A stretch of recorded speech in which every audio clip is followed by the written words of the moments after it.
Welcome to the Curiosity Crisis. We challenge ourselves to explore the world of business, tech, investing, and science. Get curious and be part of the journey as we discuss, challenge, and learn. Today, we're chatting to Elizabeth Knight. Liz is the founder and CEO of Purposeful, an organization aimed at helping people find their place in the world and careers they're passionate about. We absolutely love and resonate with that mission as it very much aligns with our core theme of curiosity. Liz has worked with thousands of young people and has an incredible story herself, starting her first business at just 19. She shares that passion and authenticity through everything she does and has most recently launched a new podcast called The Begin Again Club, which we'll learn about today. We can't wait to hear some of the lessons that come from doing all this so early on. So without further ado, Liz, how are you? I'm so good, guys. Thank you so much for inviting me to chat. Thanks for coming on. Yeah, so keen to get into it. So, not sure if you heard before, but our favorite thing to do on the podcast is ask our very first question, which is, what is keeping you curious at the moment? Can be absolutely anything at all.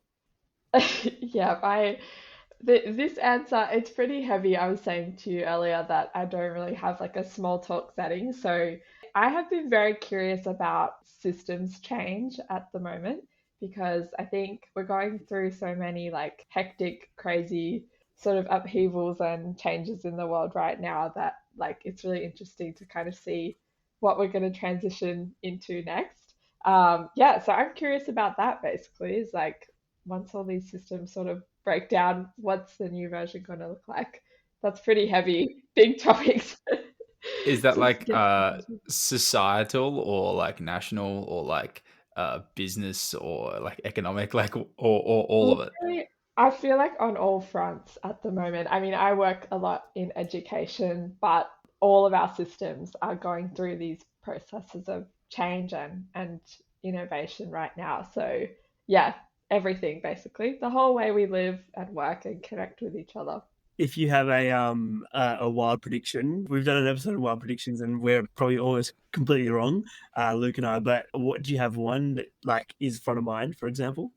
Okay, I feel like I'm quite hopeful at the moment actually about like the role that young people are going to have in changing things up. So something that's quite cool to think about is that in like the next decade, over 50% of the workforce will be made up of Gen Z and our younger generations, which is amazing. So just thinking about like the role that they're going to have in changing like how we work and changing a lot of the businesses and maybe like practices that are not very progressive or innovative at the moment. I think we're going to see that come into full effect in the next 10 years, which is exciting, hopefully. So we'll be in charge, basically. I hope you're right. Yeah, I hope so too.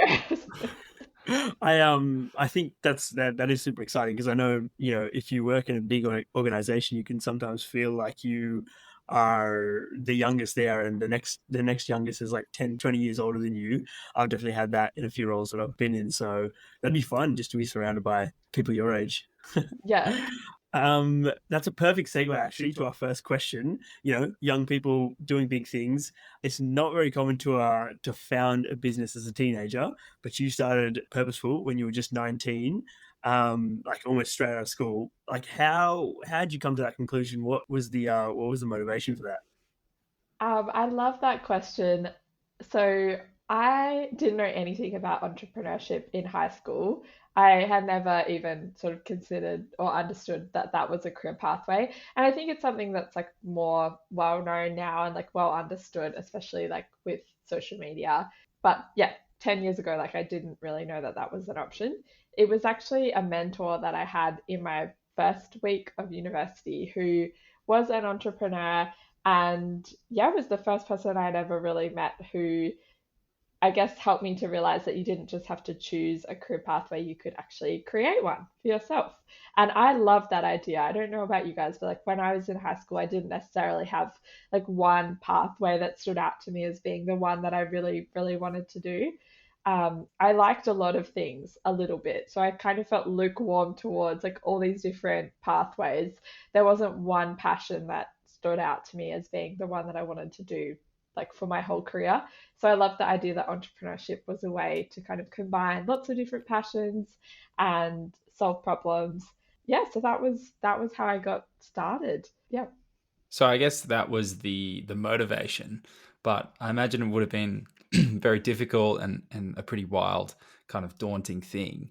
So how did you learn to be a CEO? Like, who was the mentor, or where did that kind of come from? Yeah, so I should probably explain a bit too about what I actually do. So Purposeful, right, I did start when I was 19 and was really trying to solve the problem that I had gone through when I left high school, which was that I was really quite burnt out, as many of us are by our education system. And I just really felt like there was a better way for us to figure out what we wanted to do with our lives than chatting with a career advisor in high school for like 20 minutes and getting not really any substantial help or support there, especially when it's something that, is such a defining and significant decision. So that was why I started Purposeful as well. And since then, we've really delivered programs, workshops, courses to help young people to, yeah, find their place in the world and figure out what that pathway could look like for them. So I think in terms of learning how to be a CEO, I'm still learning. Like, I think that is a CEO's job, by the way, is to just like keep learning and keep evolving and adapting. Yep. I think if you think about that as like a job description, it's interesting because the crux of my job description would probably be like every day you're dealing with a different problem. And once you solve like that problem, you just are going to get a bigger problem in a slightly different space to deal with. Like that isn't that doesn't mean you're doing your job wrong. Like that is the job. So you have to be in love with that part of problem solving, I think. And I didn't necessarily have like one individual mentor or person that helped me there, but I think recognizing that like the main skill that you need to master is being able to learn things really quickly Yeah. and at the most strategic or like purposeful time to learn that particular Mm. skill or thing. Um, yeah, That's that's how I approach it now. I mean, I suppose be careful what you wish for, because you wanted to you like different parts of your of different career paths, and then figuring it out through entrepreneurship. You kind of gifted yourself the problem solving and wearing many different hats at once. I'm assuming. Yeah, yeah, definitely. And I do enjoy that. And I think it's actually a really great thing for young people to do early in their career, which like back to like your original point about, doing this at 19. There's a lot of reasons maybe why you shouldn't do that at 19, but to be honest, there's a much longer list of reasons why you should consider it. Because I think it's at a time in your life where the risk of starting something is so low. Like I always approached it in that I would otherwise be spending like sort of the last 3 or 4 years would have been spent doing like a degree, like Mm. studying at university. Most of my friends, like I'm 25 this year, most of my friends have only really just got stuck into the workforce or are actually making any money like over the last year or two. Mm. So I always sort of looked at like those first couple years as being like an alternative to a degree, which also is going to cost you a lot of money, right? I didn't, have anything to lose, I think I felt when I started the business, which was like obviously very like lucky and privileged thing to be able to say, but also I think is the case for a lot of young people. Um, yeah, So you leave school and yeah. you've started this business called Purposeful. And jumping back to problems a little bit, what was the biggest obstacle that you had to overcome? And I guess how did that change from then to now, which is trying to scale it up at 25? Yeah, I love that question. I think that when you're a very young person, like at 19, 19 is a crazy age as well, I will say. I feel like 19 was probably my most intense year of life so far, like in terms of like the highs and lows of being 19. Like a lot happens when you're 19, in terms of your like personal growth and development. I feel like 19 is when it hits you that you're an adult in a lot of ways. So like starting this business, then I think you have a lot of confidence and naivety, obviously, about starting a business because I didn't know how hard it was going to be. And people often say that, yeah, like if I had realized how hard it would be, like I wouldn't have done it. I don't know if that's the case for me, but I definitely like started that journey really like confident and driven and passionate because I was looking at like our traditional kind of careers education model. And I was like, I know that I could do this like 1,000 times better than what it currently is, right? So I had like a lot of confidence, I think, to begin with. And then, but because there's often some of that imposter syndrome that starts to creep in, you start to ask other people for help, right? And ask other people for advice. And I didn't know much about business itself. So I started to, yeah, seek out advice and support through like different programs and through different mentors and whatnot. And so I think that what I've realized, like in hindsight, is one of the most difficult things about starting a business is that you do have to kind of go out and research and collect other perspectives and supports on like making decisions and making the right decision for your business. But ultimately, you have to be able to have a voice in that at the end of the day. Your voice is really important too. So I spent a lot of time maybe listening to other people whose values or perspectives were like quite different to what my own were and like what I wanted out of the business. And yeah, it took me a long time to kind of come back on the other side of that journey, that it did really like rattle my confidence for a while when you start getting feedback or like perspectives that people don't agree with you, people don't think it's going to work, or the reasons why something might fail, like that does erode your confidence, I think, over time. Yeah. Do you think as well that was like because you're so young and you went in with a lot of, I suppose, yeah, energy and passion and stuff like that, but you realized that, well, I like nobody really knows, I suppose, how to start and scale a business and stuff like that. So were you seeking those more so than you think you would now if you started a new business? Yeah, I think there's a trap to go into, like, for example, accelerator programs, which I was in more of the startup space. And so there are a lot of programs in the startup space, these like wraparound kind of support programs to give you the mentoring, the coaching, like all the kind of workshops and trainings that they say that you need in order Mm. to build and scale a good business or startup. And so that was helpful to an extent. But then I think that in the startup ecosystem in particular, there's like really specific goals and like goalposts that you're working towards. And really, it's to raise capital to then build a bigger business and to scale really quickly. Mm. And I just realized after a while that one, it was really difficult for me to do that. Like only 2% of VC funding in the last year went to female founded companies. So the Mm. odds were like heavily stacked against me, which I didn't necessarily know at the time. Mm. And I also just realized that that kind of model was not necessarily the one that I wanted to build, and it wasn't the most sustainable way for me to achieve my vision. Yeah. That definitely played into, yeah, that a lot. Right. That's really interesting, actually. When you say that you weren't super big on kind of accelerators, is that because of the funding side of it? Or I know that you said partly that was time frames. Was it also, something to do with the way that they conducted it would result in like a cookie cutter kind of entrepreneur on the other side? Or like what was can you drill down a bit deeper into that? I find that it's a really interesting perspective. Yeah, that is a good point that you raised about like the cookie cutter model. I think that, yeah, definitely that was a big part of it. That the narrative about like how you build and grow a great business in the startup ecosystem is flawed a lot of the time. It's like something to understand about startups is that it is a smoke and mirrors kind of game. And it's Mm. supposed to be that way. Like nobody's gonna tell you that it's not, because you're raising money or pitching to investors, and the kind of questions that they'll ask you, you are literally being drilled into to try to project like what you think your impact in your business is going to look like in like 20 years from now. How are you going to 100 or 1000x their investment? Like that's literally the kind of questions that you get asked. And like that's crazy, right? Because no one can actually give an accurate answer to that Yeah. question, especially not in 2024 when Yeah. the environment is just changing so much.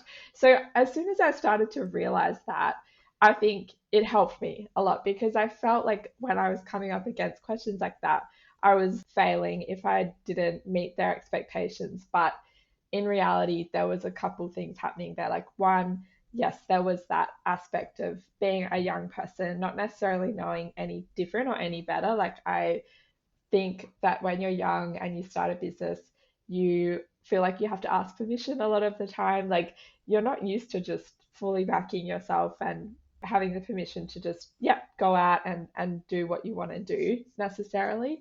So you look up to those experts and people in positions of authority for their guidance and help. But I just realized that that wasn't necessarily the approach for me. I didn't want to build a business based on that. It takes a lot of energy to be thinking in that sort of mindset. And Mm. a lot of people will say, that's totally different from building your actual business, like trying to raise money. It's completely different from building a business on the ground. The um, difference between extrapolating models that will yeah, never be reached versus like actually trying to predict what's going to happen. it's So true. It's true. Two different skill sets. Like, both are important at different times and places, but I just realized like I wanted to spend a lot more time, and it was a better investment of my time to work on building a great business first, rather than trying to raise money to build said great business. Yeah, yeah. Just a quick intermission. Thanks so much for listening. If we could just ask a quick favor, if you could send this to a friend and recommend it, we would greatly appreciate it. It's easy to do and it helps the show out. Thanks. So if other startups use like raising money or those funding milestones as their levels of success or where they've reached, when did it feel sort of real for you? Like, when did you know that this was the thing? Like, you're not just trying the whole entrepreneurship and starting business thing, like that you are doing this and you're running with it.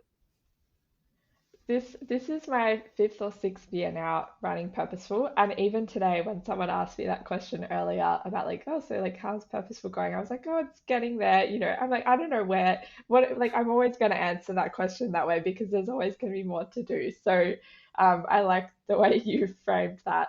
Um, I think one of the first moments for me was just bringing on team members. It is always a really cool and weird experience when something that has been like literally just an idea in your head, suddenly other people are a part of that. And like for me, that was other people going out and sharing their stories and like running workshops and things like on their own. That was a really cool experience for me, and I think always will be. Yeah. Um, but this year in particular, we had like a milestone moment in partnering with my own university, which was really Yeah. cool because it was this full circle moment. Like, I'd gone through this average experience in when I transitioned kind of into university.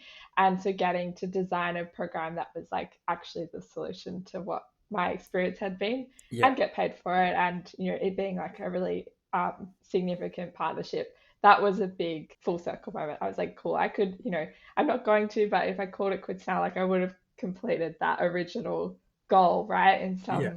some way, shape, or form. No, Yeah. that's so awesome. Well, that again, like, very very much relates to what I wanted to ask next. Is, I suppose, that was your mission when you started the business, to help young people figure out what they wanted to do. Because I think at any point, like, any of our listeners, regardless of what age they are, have gone through the, oh, I don't know what I want to do. I don't know what I want to do for the next 40 years. And that proposition when you're leaving school at 17 or 18 is, like, looking back on it and reflecting and obviously hearing you speak about it, it is preposterous that you say, like, to an 18-year-old, what do you want to do for the rest of your life? So Yeah. if that was your mission then, has it evolved over the years? Like, you've always been very, purpose driven, hence purposeful. But has it changed at all? I think that the why has stayed very constant because I've kind of continued to go through those cycles of like being lost and unsure about what I wanted to do and then feeling found again over and over again already, like in my early 20s. I think that back when I started the business, like it wasn't something that was being talked about nearly as much as it is now. And that's a really positive thing that has changed. So I don't know necessarily whether more people are feeling lost now or we just didn't talk about it as much back then. And now it's much more normalized for us to have these kind of conversations. So I think because of that, I've always seen firsthand, like, and as everyone would have heard similar stories, like from their friends or are going through something similar at the moment of feeling really lost and understanding how that affects your whole life. That problem has always been right in front of me. So I think that has been like this constant source of motivation to keep going, because I still would always think about, like, my sister had a friend in particular that was like really unsure, and people will often mention other people if they're feeling lost to me, like when they're talking with me. And I still thought about, I don't have something that I could like hand this person or give this person to really help them in this moment, like until I feel satisfied knowing that in those kind of encounters, like I could actually help someone right there and then. Like, I don't think my job hasn't really been finished yet. So yeah, that's a big vision that we're working towards, but it's helpful to put it into perspective. I think you're being super, super, super humble there. I mean, I think you've helped a hell of a lot of people along the way, and I'll as like a well, I don't know if I mentioned already, but I actually did one of Liz's first unwritten programs through Purposeful back in 2020. And yeah, I still used, I think I messaged you like a few weeks ago that I still use tools from it today, like even making big decisions or reflecting on things. Like, so I love absolutely you've that. helped. So yeah, it's awesome. Did you have to change much during COVID? Did you change the way that maybe it was run, but any of the material? Because I feel like that kind of, Yeah. based off the core idea of like, what is the purpose? So many people that would just be exacerbated by the fact that you've spent 2 years effectively Yeah. feeling like you've done nothing. Yeah, I went like full time on Purposeful quite literally in March 2020. So like Right. Good I finished timing. my I finished my final unit in like February. Then I was like, I think I had like a month maybe before all the lockdowns and things kicked in, when I was like having some meetings, and I was like, what am I going to do with my time? Like, I'm working full time for myself now. Like, it's a weird transition to make from being full-time student to suddenly like full-time self-employed. And yeah, suddenly my whole plan had to go out the window, because it had been based on like going into schools, and you couldn't do that during that time. So I think that those first like 2 or 3 years just meant that I've come out of that time really, really resilient, because it was such a difficult time to grow a business.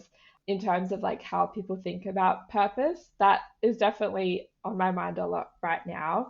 And it was part of why, like you mentioned, the Begin Again Club earlier, that has been a project that has really come out of, I think, the changes that a lot of us are going through at the moment. That the entire kind of pandemic had this huge impact on how we work, how we connect with each other, and also brought all of these other issues to the surface that I think were still there in some ways before that kind of chapter. But, I see in a lot of my friends right now that they've responded to that time in a couple different ways. They're either really desperately craving certainty because it was such an uncertain period. So Yeah. they're like maybe settling down, like really like the committing to that more traditional pathway, or they're doing the opposite Yeah. and are like, it's going to be uncertain no matter what, so I'm going to quit my job, like leave, like go become a barista, like work, travel around the world. Like, I have a lot of friends that are in that space too. Yeah, so I think we're all trying to begin again in some way, shape, or form at the moment, and I wanted that to be a way to kind of reflect that things are changing. Mm. Yeah. Oh, awesome. Yeah, I think it's a cool way to see it follow through, because also, I mean, right at the start of that, and this is a shout out to go check it out. You shared your own story as like from when you started initially, and like the why and the journey there, and then where you're at now, and obviously to highlight what everyone else is going through, also what you've done. I wanted to ask about like go more deep again back on the entrepreneurship stuff. You started No Code Odyssey, and I was just wondering about like, how do you think about building businesses now that you've built one and you've sort of followed it through? What lessons did you learn from that? And it seems quite different to Purposeful. So Mm. how's that journey? Yeah, absolutely. I think it is a great feeling to be able to start your second business, because yeah, you can apply all of the things that you didn't understand or learn the first time around on a new project. So that, yeah, the learning curve is far sort of less steep, I guess, in that sense. So in 2022, I think one of the biggest challenges I'd experienced in trying to get Purposeful off the ground was that I had all these ideas for like different tech and things that I wanted to build, but I didn't have the coding or development skills to do that. So that is why a lot of people in the startup space end up raising money, because you need someone else basically to fund the development of your idea. So that was the path I'd been on. I struggled to raise money to support what I was doing with Purposeful. And in that time, found this space called the No Code space. Yeah. And everybody has used no code tools. So even if you're not realizing that that is what it is, essentially, we're talking about any piece of software that allows you to like build an app or a website as though it was something on Canva. Canva is a no code tool technically. Like you're able to sort of drag and drop essentially like different Lego blocks together to build what you want to create. Yeah. So it means that if you don't have that traditional software development like background, then you could actually create like a prototype, and not just a prototype, but in a lot of cases like an MVP that caters to, you know, a really significant kind of volume of people and gets you pretty far along the journey essentially without having to raise money. So I met some business partner at the time who we'd kind of both started our own projects in the past, and he was also working in the no code space, and no one really in the startup space was talking about it too much here in Australia. And we just had both realized how incredibly like helpful it was for founders to understand no code and to use it to save a lot of time, a lot of money to actually get like a product out there in a matter of, you know, hours or days instead of months or years in some cases. So yeah, that was sort of where that came from. And it was an amazing opportunity to, I think, solve another problem that I experienced. Maybe that is one of the biggest lessons, is like it helps to solve your own problems, obviously. If you can find ways to then monetize those, then you have a pretty strong incentive to keep working on them. Yeah. But that was different because I started it with a business partner, and whereas Purposeful has always just been me as the sole founder. So it was definitely really great to have a co-founder for that business to complement my skills. Yeah. But I think at the end of the day, like having a business partner, it's like a relationship, right? It is a relationship, just like a business relationship. Yeah. And you really, there's, as any kind of relationship, right? You're going to go through those like teething issues and journey to understand each other and really communicate well, solve problems well. There's just so much to learn about each other. So that was a new experience that I hadn't sort of had before. Yeah, interesting. Actually, I'll let Luke go on with it. Yeah, Kush and I, we fight all the time, actually. I mean, we're diplomatic, but it's just another thing to consider. Like, I think I was glad that with that business that we did it together, because it was clear to me that that was going to strengthen like the value proposition for the business in so many ways as well. And we just worked really well as a team. But then with Purposeful, there's never been someone that I've met that I've been like, yes, you would be the right co-founder for this. Because my vision was different for this business too. Like, this is a job that I could have forever if it went well. You know, I don't necessarily want to sell it or exit it. Whereas like with no code, it was a different goal. The goal would have been to move on eventually from that. So how do you think that other young people should think about building something like this? Do you think that what you've done is able to be replicated? Do you attribute a lot of it to luck? And I guess, do you recommend it? Yeah, I definitely recommend it. It's not for the faint-hearted though. The luck question, that is an interesting one, because I definitely believe that, like, obviously you can call it luck or privilege, right, as well. Like, I have been very privileged to be in a position to be able to create a business. And even though that's not to say that, you know, when I was starting out, like, I definitely did not have funds behind me at the time. I was busting my gut like in hospitality jobs, and there was a long period there for a good 3 years or so where it was like, is this actually going to work? When am I going to start Mm. even paying myself properly for this? Yeah, I don't even know at what point I started paying myself, but it wasn't for a good like 2 years or so down the track. So I did the Mm. hard yards with that. But I think what I've realized now, like 5 or 6 years in, is that luck is all about persistence in Mm. business. There are just so many seeds and things that I planted like earlier in my business journey that might have been like a coffee chat, a networking connection, like an event that we ran that I just could never have predicted how that connection would have impacted my life like years later or down the track. And so many of the biggest kind of partnerships and deals that we've had have come out of, yeah, like a coffee chat that I had sort of at random like a few years ago, you know. So some of it is about luck, absolutely. But if you continue showing up for long enough, you'll get luckier just by showing up because most people Mm. don't. So I think you can replicate that part. That's so true. Like, I think if you're really keen on something, or you're passionate and you do things with intent, you don't see the result just then and there, but it comes back. Like, it comes back like a year or two or whatever later, and you're like, whoa, like that is wild. Yeah. But sorry, I'll let you finish. If you have anything to add about people like me and Luke starting our own business. I mean, I don't know. It's scary, but I mean, you've done it, so Yeah. Yeah. It's something that now I will say it is so much easier and more accessible, and partly because of things like no code that meant that if I was starting Purposeful today, like, yeah, I could actually build. Back in the day, I paid probably like $1,500 for like a logo and branding to be designed. mm, Paid at least a couple grand to get like my website built initially. Like all of these things that now anyone could do, like with some quick Google searching, or Canva or some really basic like web development tools out there, for free Mm. or for like maybe $50. Like so the barriers to entry, I think, in that sense have really changed a lot.